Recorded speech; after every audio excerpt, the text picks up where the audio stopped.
প্রিয় নড়াইলবাসী, আল্লাহর দরবারে শুকরিয়া জানাচ্ছি যে দিনের বেলায় হাজারো কাজকর্ম আমাদের ছিল, সব বাদ দিয়ে কোরআনের পেছনে সময় বের করে সুযোগ করে দিয়েছেন কোরআনে কারিম শোনার।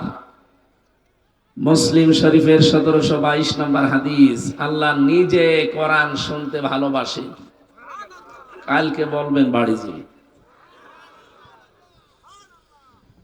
নবীজি বলেন, আল্লাহ রাব্বুল আলামিন এই পৃথিবীতে কোন মানুষ যখন হক আদায় করে কোরআনে কারিম তেলাওয়াত করে, আল্লাহ এত বেশি মনোনিবেশ করে থাকেন ওই বান্দার দিকে, দুনিয়ার অন্য কোন কাজে আল্লাহ এত বেশি মনোযোগ দেন না। আল্লাহ পাক নিজে কোরআনে কারিম শুনতেন। নবীজি যখন কোরআনে কারিম তেলাওয়াত করতেন, বিশ্ব নবী বলেন, শুধু আল্লাহ না, আমি নিজেও কোরআন শুনি। হযরত উবাই ইবনে কাবকে মাঝে মাঝে ডাক দিয়ে বলতেন, তেলাওয়াত করো। হযরত উবাই ইবনে কাব বলেন, হে নবী, কোরআন নাজিল হয়েছে আপনার উপরে, আর আমি একজন সাধারণ মানুষ। বিশ্ব নবী বলেন, পড়ো, আমার শুনতে খুব ভালো লাগে। আল্লাহ নিজে কোরআন শোনেন, নবীজি নিজে কোরআনে কারিম শুনতে ভালোবাসে। আরে দেশে আমরা আল্লাহর বান্দা রাসূলের উম্মত, আমাদের কাছে ভালো লাগবে না? কথা বলেন না কেন? ভালো লাগবে কাদের কাছে? ওয়াইদা সামিউ মা উনজিলা ইলার রাসূলি তারা আয়ুনাহুম তাফীদু মিনাদ দাম'i মিম্মা আরাফু মিনাল হক, ইলা আখিরি আয়াত। সূরা আরাফের 83 নম্বর আয়াতে আল্লাহ জানিয়েছেন, সূরা মায়েদার, হে নবী, আপনি যখন কোরআন পড়বেন, যারা এটা অনুধাবন করার শক্তি রাখে, যোগ্যতা যাদের আছে, যেটা বুঝতে পারে, এর মর্ম বাণীগুলো যখন উপলব্ধি করবে, আপনি দেখবেন মনের অজান্তে তাদের চোখ দিয়ে পানি পড়ছে। কোরআনের আলোচনায় সবার চোখে পানি আসবে না, এটা বোঝার মতো যোগ্যতা থাকা লাগবে আপনার। বলেন তো, আল্লাহ নিজে যখন শুনতেন, পৃথিবীর কোনো কাজে আল্লাহ এত বেশি মনোযোগ দেন না। কোরআনে কারিম শোনার পেছনে যে মনোযোগ তার আছে, তিনি নিজে নাজিল করে যদি নিজে শোনেন, যার উপরে নাজিল হয়েছে তিনিও যদি শুনতে পারেন মনোযোগ দিয়ে, আমরা যারা এখানে বসে আছি, আমাদের অ্যাক্টিভ, আমাদের মনোযোগ কত বেশি লাগবে বলেন? আপনি আরো অ্যাক্টিভ হবেন। প্রতিটি শব্দ যেহেতু আমার আল্লাহর তৈরি করা, খুব খেয়াল করে শুনবেন, নিজের প্র্যাকটিক্যাল লাইফে মেলাবেন যে আসলে আমার এগুলো ঠিক আছে কিনা। যখন দেখবেন না, এগুলো মেলে না, হযরতে আবু বকরের সামনে কোরআন পড়লেই তিনি কেঁদে ফেলতেন। মসজিদে নববীতে অসময়ে হযরতে আবু বকর এসে বলেন, হে রাসূল, কোরআনে কারিমের আয়াত একটা পড়ছিলাম, আল্লাহ রাব্বুল আলামিন বান্দাকে বেশি বেশি কাঁদার আর কম কম হাসার জন্য আদেশ দিয়েছেন, ফালিয়াদহাকু ক্বালিলান ওয়া লিয়াবকু কাসীরা। এই যে আমার জীবনে তো কান্না বেশি নেই, হাসি তামাশায় আমাদের জীবনে বেশি। হে নবী, আপনি বলেন তো, আমাকে কি আল্লাহ জান্নাত দেবে? তারা কোরআনের বাণীগুলো কিভাবে উপলব্ধি করতেন, এর মর্ম বাণী কি? জান্নাতের গ্যারান্টি তারা দুনিয়াতে জিন্দা অবস্থায় পেয়ে গেছেন, সার্টিফিকেট আল্লাহর নবী ধরিয়ে দিয়েছেন যে এই যে তুমি জান্নাতি। এর পরেও এই লোকটা যদি এই টেনশনে থাকে, অসময়ে তিনি শিশুর মতো কাঁদছিলেন। রব্বুল আলামিন বলেন, আবু বকরকে সুসংবাদ দিয়ে দেন, ওয়ালিমান খাফা মাকামা রাব্বিহি জান্নাতান ফাবিআইয়ি আলাই রাব্বিকুমা তুকাযযিবান। আবু বকরের এই দৃশ্য দেখে আমার আল্লাহ এত বেশি খুশি হয়ে গেছেন, দুনিয়ার মানুষকে আল্লাহ জান্নাত দেবে একটা, আবু বকরের জন্য আল্লাহ জান্নাত বরাদ্দ করেছে দুইটা। যেন আপনার অ্যাক্টিভ মনোযোগ আরো বেশি লাগবে, এদিকে আরো খেয়াল করবেন। আজকে খুব গুরুত্বপূর্ণ দুইটা তথ্য বলবো ইনশাআল্লাহ। যে কোরআনে কারীম আমরা শুনতে এসেছি, আল্লাহর ওই বাণী, আমরা খুশি। যেহেতু কাজকর্ম যদিও আমাদের এখন করা যাচ্ছে না এই সময়টা, এই 1-1.5 ঘন্টা কোরআনের পেছনে আমরা যারা ব্যয় করছি বোঝার জন্যে, বলেন আলহামদুলিল্লাহ। দরুদ আর সালাম পাঠ করি মুহাম্মাদুর রাসূলুল্লাহ সাল্লাল্লাহু আলাইহি ওয়াসাল্লামের প্রতি। এই যে রজব মাস শেষ হয়ে যাচ্ছে, এদিকে তাকান, আর মাত্র একটা দিন আছে, আবার 1 বছর পরে এই মাসটা আসবে। এসেছিল, চলেও গেল। নবীজি এ মাস পেলেই দোয়া করতেন, আল্লাহুম্মা বারিক লানা ফি রজব ওয়া শাবান ওয়া বাল্লিগনা রমাদান। রজব এবং শাবানের বরকত আমাদেরকে দান করো, আর রমজান পর্যন্ত আমার হায়াতটা তুমি বাড়িয়ে দাও। বলেন তো, হায়াত চাওয়া জায়েজ আছে না? কারণ মুমিন যারা, তারা যত তাড়াতাড়ি দুনিয়ার জীবন ছেড়ে যেতে পারবে, তত তাড়াতাড়ি তারা জান্নাতে প্রবেশ করবে। এটাই তো নাকি? দুনিয়াতে বেশি দিন বাঁচতে চায়, বেশি দিন থাকতে চায়, দুনিয়ার এই সুখ সম্ভোগ এগুলো নিতে চাই বেশি, যারা এ মানুষগুলো কাফের। লা তাজিদান্না আশাদ্দান নাস আহরাসাল হায়াতিদ দুনিয়া। হে নবী, দুনিয়ার প্রতি আসক্তি, দুনিয়ার প্রতি লোভ সবচাইতে বেশি আপনি দেখবেন মুশরিকদের। কাদের? আমরা কি মুশরিক? নবীজি নিজে দোয়া করলেন যে আল্লাহ তুমি আমার হায়াতটা বাড়িয়ে দাও, রজব আর শাবানের বরকত আমাদেরকে দান করো, আর হায়াত বাড়িয়ে দাও রমজান পর্যন্ত। এই হাদিসের ব্যাখ্যায় বিশ্ব নবী জানাতে চেয়েছেন, এই 2 মাসের যে বরকত আল্লাহ নাজিল করবেন, সবাই বরকত পাবে না। বাকি শব্দটা ব্যাখ্যা আমি পরে করছি। রজবের যে গুরুত্বপূর্ণ বরকত গুলো আল্লাহ রাব্বুল আলামিন বান্দার জন্য নাজিল করবেন, বিশ্ব নবীকে আল্লাহ দিয়েছিলেন ওই বরকত। 53টা বছর তিনি দুনিয়ার জীবনে কষ্টে ছিলেন, বিশেষ করে 40 থেকে 53, এই 13 বছর পুরাটা জীবনে জুলুম, অত্যাচার, নির্যাতনের পুরা স্টিম রোলার চলেছে তার উপরে। 53 বছরে তার বড় বড় 2টা ছায়া আল্লাহ তুলে নিলেন। একটা তার চাচা আবু তালেব, আর একটা তার স্ত্রী খাদিজাতুল কুবরা রাদিয়াল্লাহু তাআলা আনহা। এই 2 জনকে আল্লাহ যখন তুলে নিয়েছিলেন, মাথার উপর থেকে এই 2টা ছায়া চলে যাওয়ার পরে নবীজি সবচাইতে বেশি দুঃখে ছিলেন এই বছরে। এই জন্য দুঃখের বছর বলা হয়, আমুল হুজুন। নবীজিকে রব্বুল আলামিন ডাক দিয়ে খবর পাঠিয়ে দিলেন জিবরাইলকে, যে সামনে আপনাকে আমি একটা দেশ হাতে তুলে দেব। এখনো দেয়নি। সামনে আপনাকে একটা দেশ আমি হাতে তুলে দেব। এই দেশটা কল্যাণময় যদি আপনি করতে চান, শান্তি, স্বস্তি, নিরাপত্তা দিয়ে যদি দেশটাকে আপনি ঢেকে রাখতে চান, আমি নিজের কাছে নিয়ে আসবো আপনাকে। 1টা 2টা না, 27টা জিনিস আপনাকে আমি দেখাবো, 14টা জিনিস আমি শেখাবো, পৃথিবীতে আবার ফেরত পাঠাবো। দুনিয়া কল্যাণময় হয়ে যাবে যদি এই 14টা কাজ আপনার জাতি করতে পারে। বলেন সুবহানাল্লাহ। বাংলার মুসলমানেরা আমরাও 53 বছর অলরেডি পার করে ফেলেছি। কথা বলেন না কেন? নবীজি তো 13 বছর বেশি কষ্ট পেয়েছিলেন, আর আমরা অলরেডি 15 বছর বেশি কষ্ট পেয়েছি।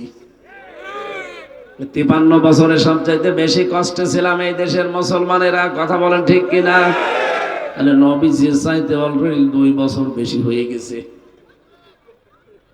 53 বছরে তাকে যেহেতু আল্লাহ একটা নতুন রাষ্ট্রের সংবাদ দিয়েছিলেন, 53 বছর বয়সে নতুন একটা রাষ্ট্রের সন্ধান দিয়েছিলেন, এই নতুন রাষ্ট্রটা আপনি গঠন করবেন, কল্যাণময় করতে হলে কিছু কাজ করা লাগবে।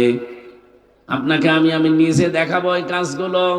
এই জন্য 27টা বছর এই রজব মাসে তাকে নিয়ে 27 বছর একাধারে বিভিন্ন জিনিসগুলো তাকে দেখিয়েছেন। আল্লাযী বারাকনা হাওলাহু লিনুরিয়াহু মিন আয়াতিনা।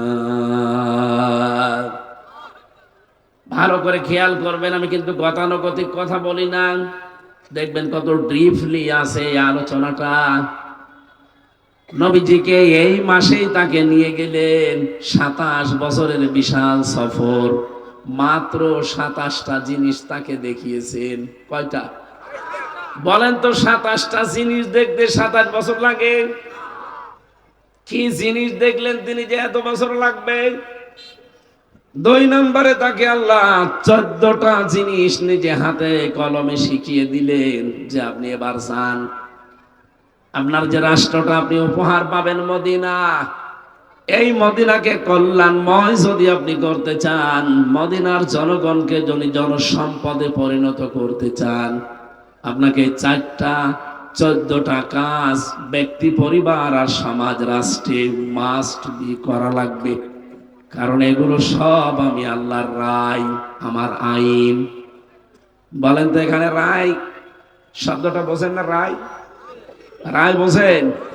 এদেশেও রায় হয় কয়টা? 4টা। বাংলাদেশের বিচার ব্যবস্থায় 4 প্রকার রায় আমরা দেখেছি।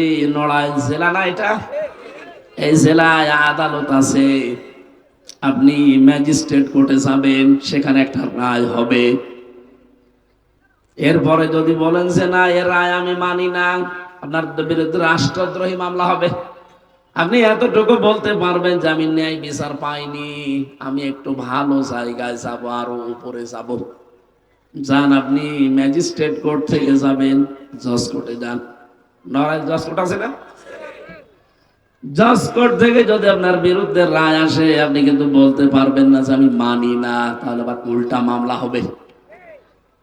এতটুকু বলার ক্ষমতা আপনার আছে যে আমি ন্যায় বিচার পাইনি, আমি রায় আরো উপরে নিয়ে যাব। এবার আর জেলা শহরে হবে না, বাংলাদেশের 64 জেলার কোন জায়গায় হবে না। যাওয়া লাগবে কোথায়? ঢাকা। ঢাকার হাইকোর্টে যাওয়া লাগবে। এখানে যারা হাইকোর্টে গেছেন, দেখেন হাইকোর্টের সামনে একটা জিনিস টাঙানো আছে। কি নাম? কি? দাড়িপাল্লা। আপনি আবার রাগ করবেন না তো? বসে দাড়িপাল্লার পক্ষে আমি না, কিন্তু দাড়িপাল্লা দিয়ে একটা জিনিস সরকার আমাদেরকে বোঝাতে চায়। 18 কোটি জনগণকে সরকার বোঝাতে চাচ্ছে এখানে কিন্তু দাড়িপাল্লা টাঙানো। নবীজিকে আল্লাহ প্রথম যে জিনিসটা মেরাজে নিয়ে দেখিয়েছিলেন তার নাম মিজান। মিজান মানে? এখানে যারা লেখাপড়া করেছে বা কোরআন স্যার বসে আছে, জীবনে কোন জায়গায় আপনি পড়েছেন যে মিজান মানে দাড়িপাল্লা? আমি তো পাইনি। আরে ভাই, আমার কোরআনের উপরে অনার্স মাস্টার্স করা আছে। অন্তত আপনার চাইতে কোরআনের উপরে দক্ষতা আমার হালকা হলেও বেশি আছে।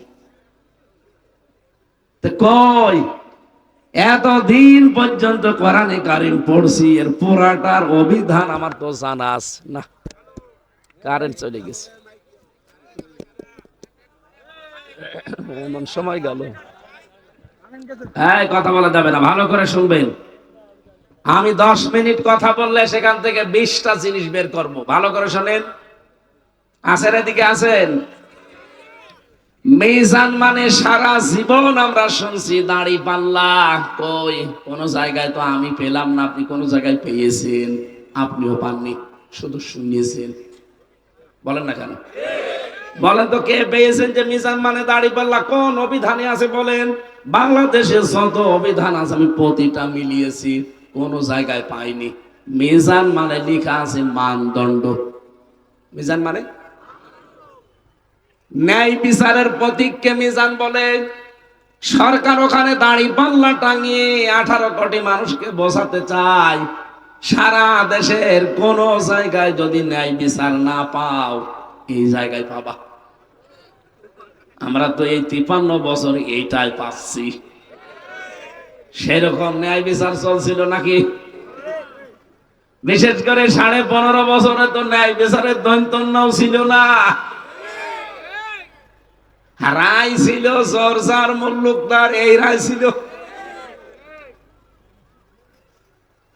আমি আমার মামলাটা তুলেছিলাম, এই 3টা বছর আমাকে ওরা ফাঁসির কন্ডেম সেলের ভেতরে রেখে দিয়েছিল।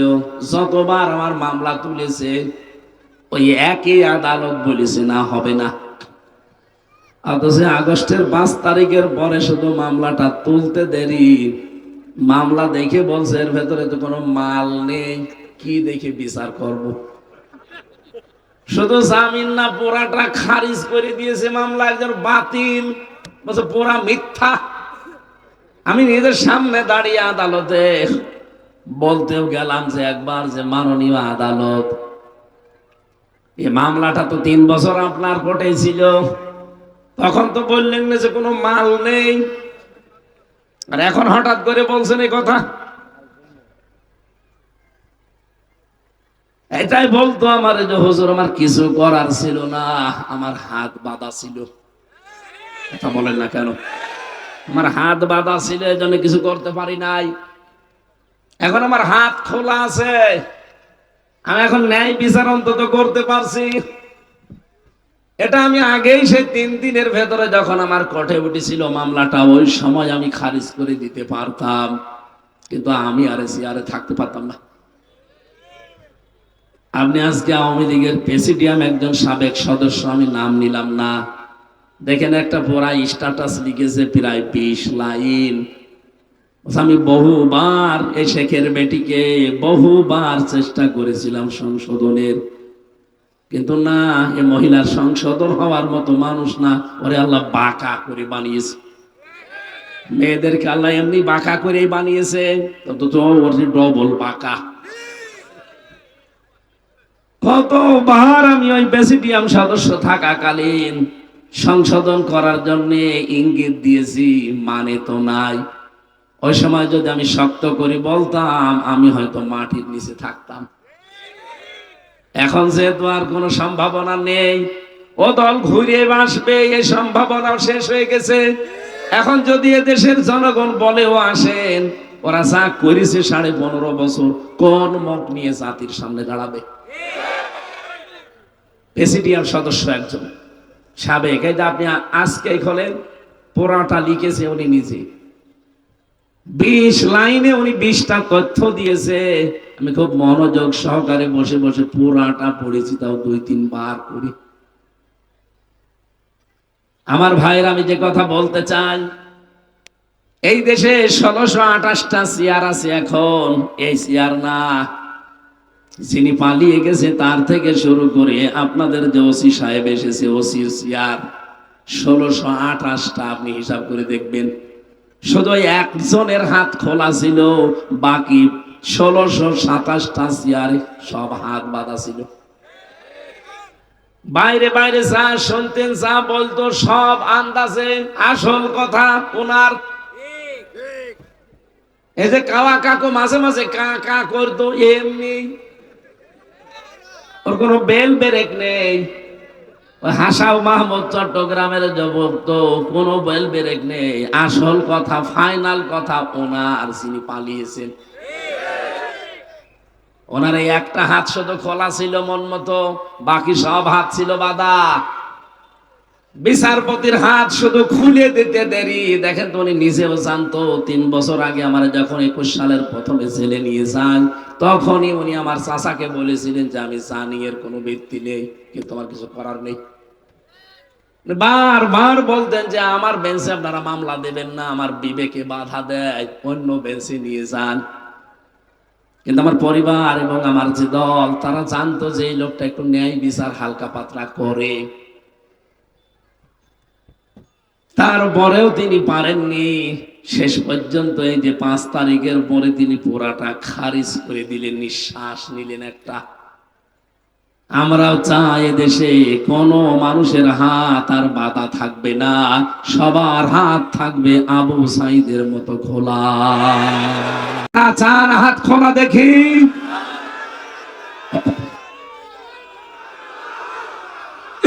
আলহামদুলিল্লাহ। হ্যাঁ, আমি তাকবীর এখন শুনতে চাই না, কথাগুলো বুঝতে হবে। এই যারা হাত তুললেন যে সামনে, আমরা সবাই হাত খোলা রাখতে চাই। এখনো অনেককে আমরা দেখি, অনেকে হাত বেঁধে দেওয়ার মতো কাজ কারবার করছেন। জাতির কাছে আপনি চাঁদা চান, জাতির যদি হাত সত্যি খোলা লাগতো, চাঁদা না দয়া কারো দিত না। কথা বলে না কেন? আমার নামে তো বদনামি বের করে দিয়েছেন যে উনি আসলে শুধু রাজনীতির কথা বলে। এই যে এতক্ষণ যা বললাম, কোনটা রাজনীতির কথা বলেন? কোরআনের কথা বলতে গেলে কারো সাথে যদি রাজনীতি মনে হয়, হায় এটাই আমার রাজনীতি। আমার তাফসির যদি আপনি ভুল ধরতে পারেন, তাহলে আলেম নিয়ে আসেন। আপনি এমন ফতোয়া দেন যে কোরআনের সাথে রাজনীতির সম্পর্ক নেই। আমার এই ছোট্ট মাথায় এই কোরআন সম্পর্কে আমি 918 জায়গায় পেয়েছি যে কোরআন দিয়ে রাজনীতি করা লাগবে। আমার ছোট মাথায় যদি এতগুলো আয়াত থাকে রাজনীতির, যারা বড় বড় মাথা আছে তো আরো বেশি পাবে। আর যে লোকটা ফতোয়া দেয় যে কোরআনের সাথে রাজনীতির সম্পর্ক নেই, আল্লাহর কসমনি যদি আমার সামনে সূরা ফাতিহা শুদ্ধ করে পড়তে পারে, আমি মিষ্টি খাওয়াবো।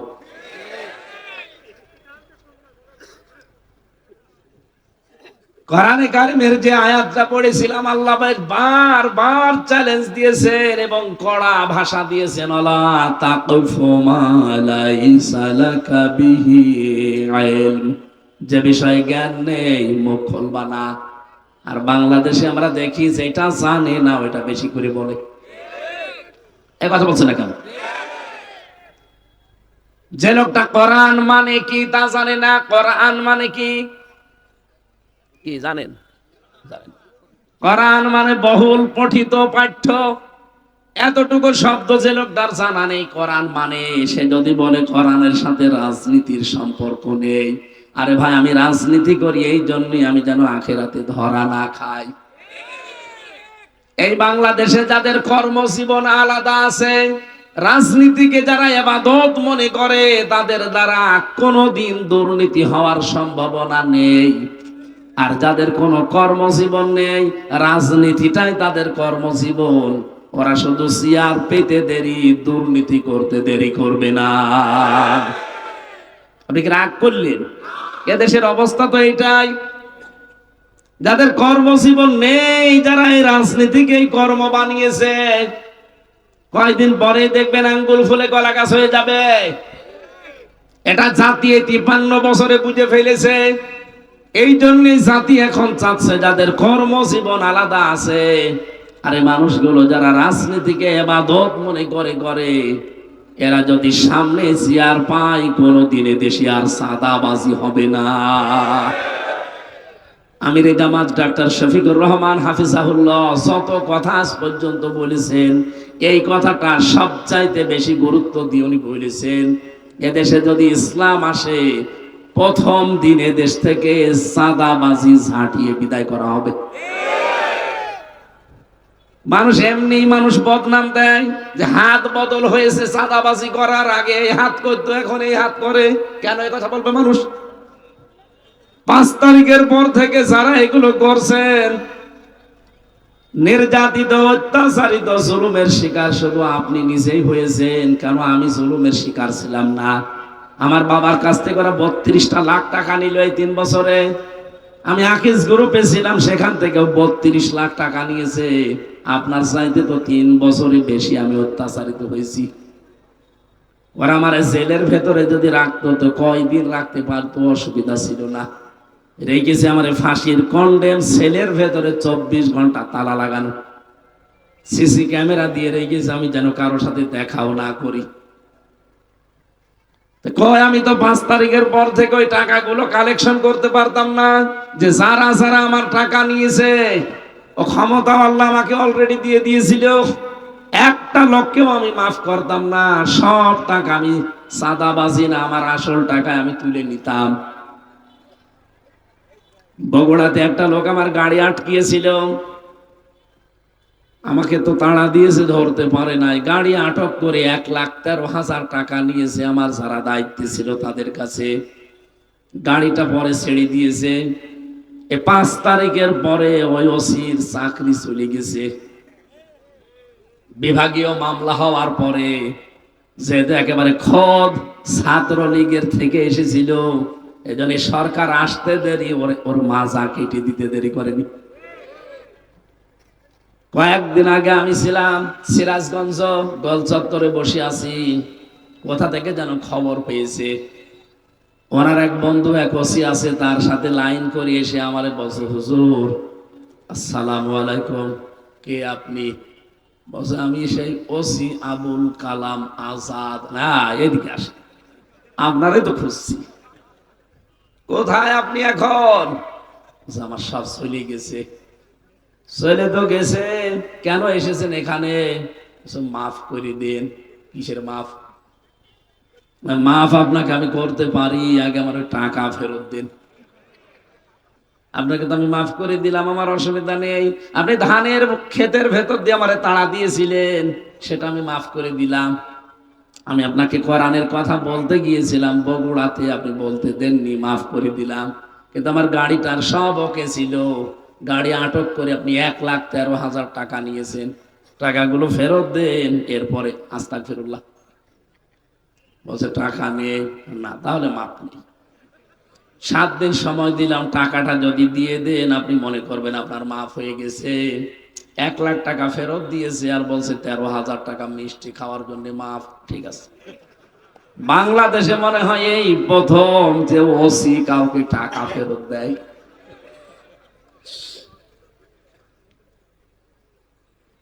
অত্যাচারী তো আপনাদের চাইতে আমরাও কম না, কিন্তু আমাদের নামে তো একটা বদনাম কেউ দিতে পারলো না। 56,000 বর্গ মাইলে যে আমি চাঁদাবাজি করেছি, আপনার নামে আসে কেন? বলেন, কেন আসবে আপনার নামে? আপনি কি মনে করছেন কেউ কিছু টের পায় না আমি কি করি? এ দেশটা এখন গোয়েন্দাদের হাতের মুঠায়। এদেশের সর্বোচ্চ দায়িত্বে যিনি আছেন গোয়েন্দাদের। কয়েকদিন আগে আমি কথা বলেছিলাম, হুজুর আমরা দেশটাকে নখদর্পণে রেখেছি, আমরা দেখতে চাচ্ছি কে কেমন কি কাজ করে। আপনি মনে করছেন আমি রাত 2টার সময় চাঁদা চাইলাম, টের পেল কি করে? আরে বাবা, রাত 2টায় আপনি পায়খানায় বসে বসে কি করেন তা ওরা ওই অফিসে বসে দেখতে পাচ্ছে, বুঝছেন আপনি? আমি নিজে ওদের মেশিন দেখেছি রিমান্ডে। আমার ম্যাডাম আমিরুল ইসলাম বেলালি সাতক্ষীরার, আমি ধরা পড়ার 3 দিন যখন চলে আমি রিমান্ডে, ওনার কাছে কি একটা কথা জিজ্ঞাসা করেছে, আমি বাস্তব বলছি ওই নাম্বারটা আমি আর ও আর আমার মা বাবা ছাড়া কেউ জানে না। অথচ ওনারা নিজেরা নাম্বার কিভাবে জোগাড় করে পুরাটা ভিডিও আকারে কল আমারে পরের দিন রিমান্ডে দেখাচ্ছে। যা আপনি বলছেন কারোর সাথে সম্পর্ক নেই, দেখেন তো এই নাম্বারে আপনার স্ত্রীর কাছে কল আসলো কি করে? আপনি মনে করছেন আমি রাত 1:30টার সময় 2টার সময় চাঁদা চাইতে চাই? কেউ তো জানে না। কেউ জানে না মানে ওই মেশিন গুলো এখনো আছে, যেগুলো ইসরাইল থেকে নিয়ে এসেছিল এখনো কিন্তু ব্যবহার করছে। এই জন্য সাবধান হন ভাই, আপনারা মজলুম, আমরাও মজলুম। ওই 14 দল বাদ দিয়ে বাংলাদেশে যা আছে আমরা সবাই মজলুম। কথা বলেন না কেন? আপনারা যেন ক্ষতি না করেন, নিজেদের পায়ে নিজে কোড়াল না মারেন। আমি সাবধান করলাম, দেশটা কিন্তু থালার মতো হয়ে আছে। একটা থালার ভেতরে কি কি আছে সামনে যেমন দেখতে পান, এদেশের 18 কোটি মানুষ কে কি কোথায় কি করছে সব ওরা দেখতে পারছে, শুধু ছাড় দিয়েছে আমাদের পরীক্ষার জন্য। ওরা অলরেডি বুঝে ফেলেছে দেশটা কাদের হাতে নিরাপদ। তা আপনার নিজের পায়ে যদি এখন নিজে কোড়াল মেরে বারবার উল্টা পাল্টা বকেন, মানুষ তো পাগল বলবে আপনাকে। এদের আমি ইঙ্গিত দিলাম, আশা করি আপনি বুঝেছেন। এরপরেও যদি না বোঝার ভান করে থাকেন, এদিকে আসেন, কানের নিচে এমন জোরে 2টা দেব সব বুঝে ফেলবেন।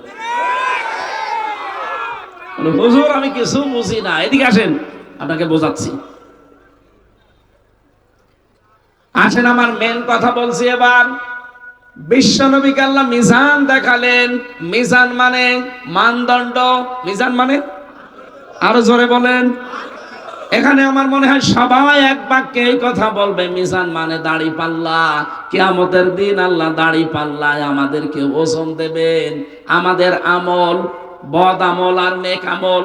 কথা বলেন না কেন? আপনি কোনদিন এ কথা বিশ্বাস করতে পারেন যে মিজান মানে দাড়ি পাল্লা, দাড়ি পাল্লায় আল্লাহ আমল মাপবেন, বদ আমল নেক আমল? আমল মানে কি বলেন তো?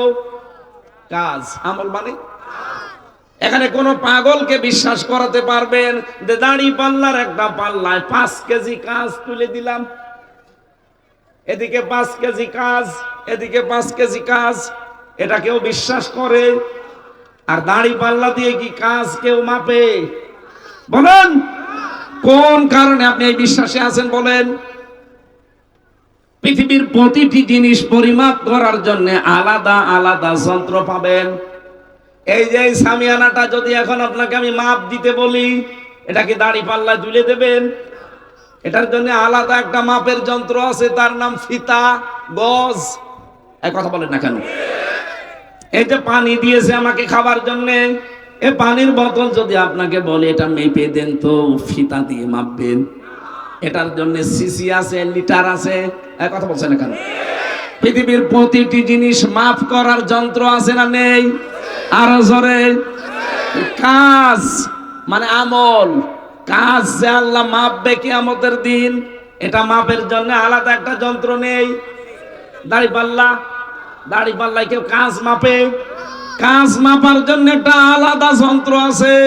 এইটার জন্য যেমন ফিতা, এইটার জন্য যেমন সিসি। কাজের জন্য কাজ মাপতে হয় দাড়ি পাল্লা দিয়ে না, ফিতা দিয়ে না, গজ দিয়ে না, লিটার দিয়ে না, সিসি দিয়ে না, কেজি দিয়ে না। কাজ মাপতে হয় গুরুত্বের ভিত্তিতে। এই কথা বলছেন না কেন? কাজ মাপে কি দিয়ে? গুরুত্ব। বলেন বলেন, আরো জোরে বলেন। এখন কি গুরুত্ব কি? এই যে মঞ্চটা সাজিয়েছেন, এর গুরুত্বপূর্ণ জিনিস আছে দুইটা, একটা খুঁটি আর একটা সামিয়ানা। কি কথা বলেন?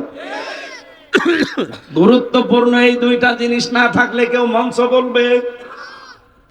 এখানে গুরুত্বপূর্ণ নয় এমন জিনিসও আছে যেগুলো না হলেও মঞ্চ হয়, যেমন এই কার্পেট, এই চেয়ার গুলো।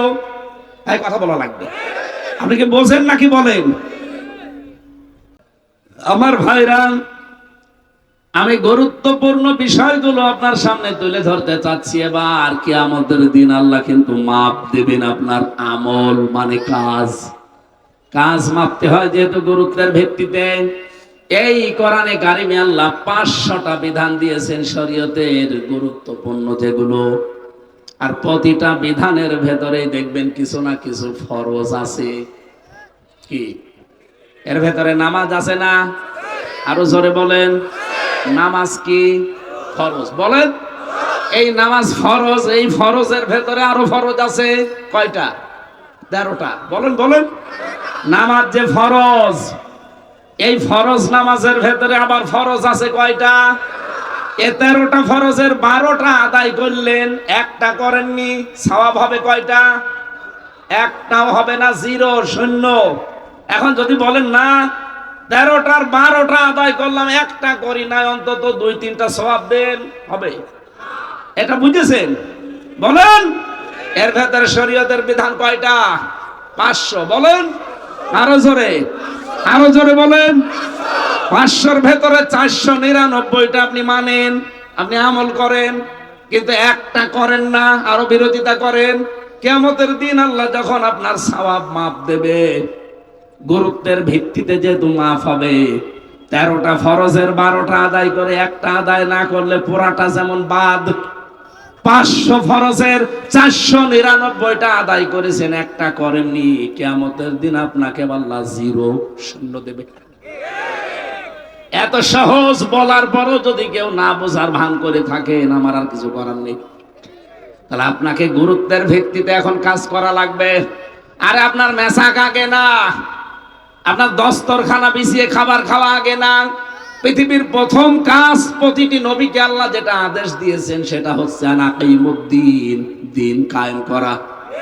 দিন কায়েম হলে নামাজ কায়েম হবে, দিন কায়েম হলে যাকাত কায়েম হবে, দিন কায়েম হলে চাঁদাবাজি বন্ধ হবে। এইটাই আসল কাজ। এইটা আপনি বাদ দিয়ে 499টা করেন, আর এইটা করেন না, করতে গেলে ফতোয়াবাজি করেন, আরো বাধা দেন। কিয়ামতের দিন আপনাকে যখন আল্লাহ মাপ দেবে, আল্লাহর কসম আপনার ফল হবে 0 বা 0। এতটুকু বুঝেছেন কারা? আলহামদুলিল্লাহ। সম্মানিত মা বোন যারা এসেছেন, মেরাজে যে নবীজি 2টা কারণে মেয়েদের জাহান্নামে চলতে দেখেছেন। 1 নম্বরে তারা কুফরি করে, কুফরি আল্লাহর সাথে না, স্বামীর সাথে। 2 নম্বরে তারা দান সাদকা করে না। খাদিজাতুল কুবরার নাম বললাম না? জীবনে তিনি 1 ওয়াক্ত নামাজ পড়েননি, রোজা রাখেননি, একটা জীবনে একটা টাকা যাকাত দেননি, কোনদিন তিনি হজ করেননি, কোনদিন তিনি পর্দায়ও থাকেননি, কারণ পর্দার বিধানের সময় নাজিল হয়নি। কিন্তু জান্নাতে আল্লাহ তার জন্য ঘর বানিয়ে তার কাছে পাঠিয়ে দিয়েছেন একটা মাত্র কারণে। তিনি তার স্বামীর পেছনে সময় দিয়েছেন, সম্পদ দিয়েছেন, মেহনত লাগিয়েছেন স্বামীর জন্য। যেন আপনাদের আমার মনে হয় সবচাইতে গুরুত্বপূর্ণ কাজ সামনে মেয়েদের স্বামী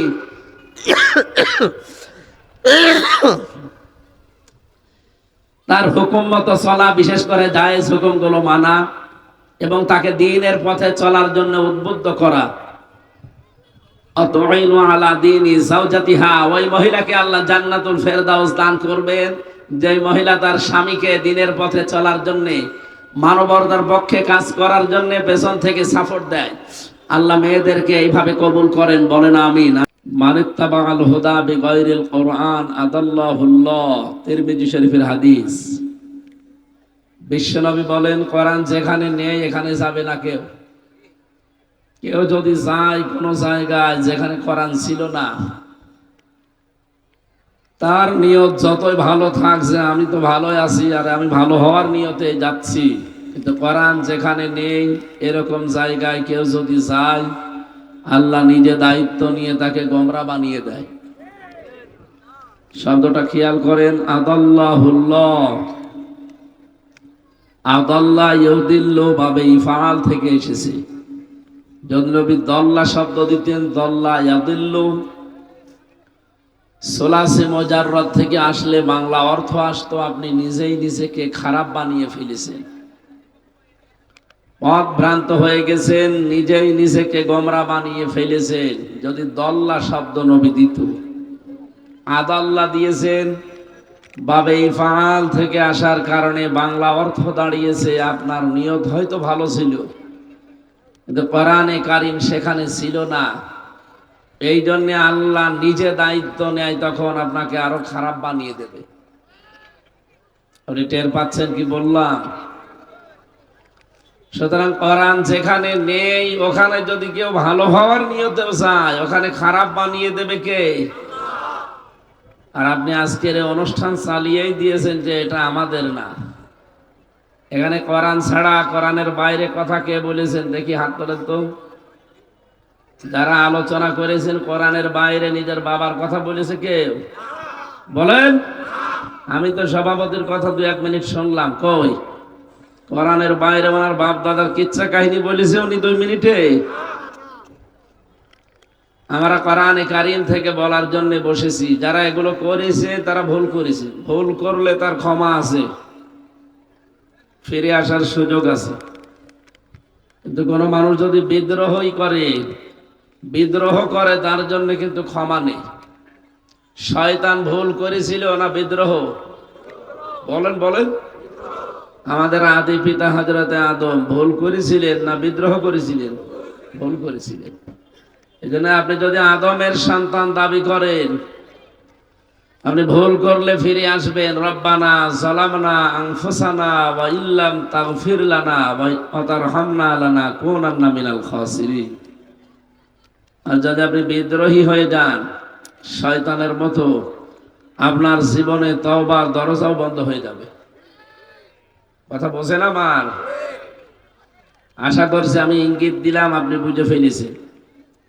লাইসা আলাইকা হুদাহুম হে নবী, হেদায়েত দেওয়া আপনার কাজ না, ওয়ালাকিন্নাল্লাহ ইয়াহদি মাইয়াশা, বরং আমি আল্লাহ যাকে পছন্দ করি, যাকে ভালোবাসি, যার কল্যাণ কামনা করি, তাকে আমি হেদায়েত দান করি।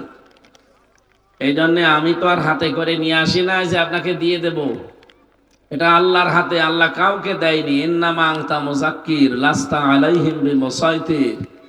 হে নবী, আপনাকে আমি শুধু উপদেশক বানিয়েছি, উপদেশ দেবেন। আপনাকে দারোগা পুলিশ করে পাঠায়নি যে পিটিয়ে মানুষ হেদায়েত করবেন, কোনো দরকার নেই। আল্লাহর এত ঠেকা পড়ে চাই না যে আপনি জাহান্নামে গেলে আপনাকে জন্য আল্লাহ বসে বসে কাঁদবে।